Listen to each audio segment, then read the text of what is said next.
আচ্ছা, টাকাই কি দুনিয়াতে সব? টাকাই কি আপনকে পর বানিয়ে দেয়? আর পরকে আপন বানিয়ে দেয়? এই টাকাই কি মানুষ চেনায়? এই টাকাই কি মানুষের সবকিছু পরিবর্তন করে দেয়? হ্যালো এভরিওয়ান, আসসালামু আলাইকুম। সবাই কেমন আছেন? আশা করি আল্লাহর রহমতে সবাই ভালো আছেন। আলহামদুলিল্লাহ আমিও ভালো আছি। তো আজকে রান্না করব পটল, আলু, টমেটো দিয়ে একটা মিক্সড ভাজি। খুব মজার একটা ভাজি করব আর সাথে শিং মাছের ঝোল রান্না করব। তো প্রতিদিন তো আমার এই রান্নার ভিডিওগুলো আপনাদের সাথে শেয়ার করি। তো আপুরা খুব পছন্দ করেন আমার রান্নার ভিডিওগুলো। আমি এখন দেখতে পাচ্ছি যে আমার এই রান্নার ভিডিওতে ভালো ভিউ হচ্ছে, লাইক কমেন্ট পড়ছে।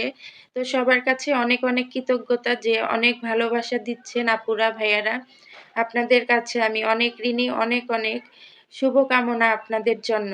তো রান্নার জন্য আমি কিন্তু এখানে কাটাকাটি করে ধুয়ে সবকিছু একত্রে কিন্তু রেডি করে নিব। আর এভাবে যদি আমি সবকিছু রেডি করে একসাথে নিয়ে রান্না করতে যাই তখন আমার মন থেকে একটা শান্তি লাগে। দুই চুলাতে বসিয়ে দিলে রান্নাটাও যেমন তাড়াতাড়ি হয়, এই রান্নার ফাঁকে আমি রুমের অন্যান্য কাজগুলো সুন্দরভাবে করতে পারি। জানি আপুরা অনেকেই এভাবে করেন, তবে আমি এভাবেই বেশি করার চেষ্টা করি। তো এখানে মাছ ভুনা করব আর ওই চুলাতে আমি ভাজি করব। তার জন্য দুইটাতেই আমি পেঁয়াজ কাঁচামরিচ তেলে ভেজে নিচ্ছি। তো আসলে প্রথমে একটা কথা বলেছিলাম যে টাকা মানুষকে আপন বানায়, টাকা মানুষকে পর বানায় দেয়। এই কথাটা আসলে খুবই দুঃখে কষ্টে বললাম, কারণ অনেক কাছের মানুষকে দেখেছি টাকা হলে তাদের যে কতটা পরিবর্তন হয়, টাকা হলে যে তারা মানে মানুষ থেকে কিরকম যেন হয়ে যায়। তারা কি মানুষের মধ্যে থাকে নাকি অন্যরকম হয়ে যায় কিছুই বুঝি না। তারা যেন তাদের দুঃসময়গুলো একবারেই ভুলে যায়, তাদের অতীতগুলো একদম ভুলে যায়। কিন্তু তাদের দেখে অবাক হই যে এই মানুষগুলাই একটা সময় মানুষের কাছে তার দুঃখের কষ্টের কথা বলে সিম্পেথি নিত, আর সেই মানুষগুলো এখন মানুষকে চিনে না। কি আজব! টাকা আসলে মানুষকে যে কতটা পরিবর্তন করে।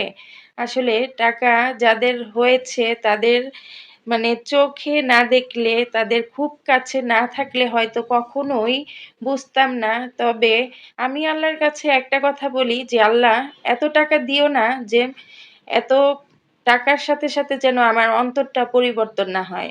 টাকা কম থাকুক, আমি যেন মানুষের মধ্যে থাকি। টাকা ইনকাম করার সবার দরকার আছে, কিন্তু টাকা হলেই যে মানুষের আসল পরিচয়টা, আসল ব্যক্তিত্ব নিজের ভিতরে গোপন রেখে মানুষের সাথে যাতা ব্যবহার করা যায়, এটা কিন্তু উচিত না। টাকা হলেই মানুষকে মানুষ হিসেবে গণ্য করবে না, মানুষ হিসেবে মূল্যায়ন করবে না, এই টাকার কোনো প্রয়োজন নাই। আর এমন টাকা আমি কখনোই আল্লাহর কাছে চাই না। আমি চাই স্বাভাবিক মতো সমাজে সবার সাথে মিলেমিশে যতটুক মান সম্মান নিয়ে থাকা যায় ততটুক টাকা হলেই যথেষ্ট। এত টাকার দরকার নাই। এত টাকা দিয়ে কি হবে বলুন তো? এত টাকা কি আমি কবরে নিয়ে যেতে পারবো? এত ধন সম্পদ কি কবরে নিয়ে যেতে পারবো? যেখানে মানুষরা একটা সময় বলবে যে অমুকের টাকা হওয়াতে পরিবর্তন হয়ে গেছে, বা অমুক এরকম ছিল এখন এরকম হয়ে গেছে। এই কথাগুলো আসলে যারা বলে, যাদের কাছ থেকে আমরা শুনি তখন খুব কষ্ট লাগে। আসলে তারা কিন্তু অনেক কষ্টেই বলে, কারণ আপনার আচরণের কারণেই কিন্তু মানুষগুলো এই কথা বলতে বাধ্য।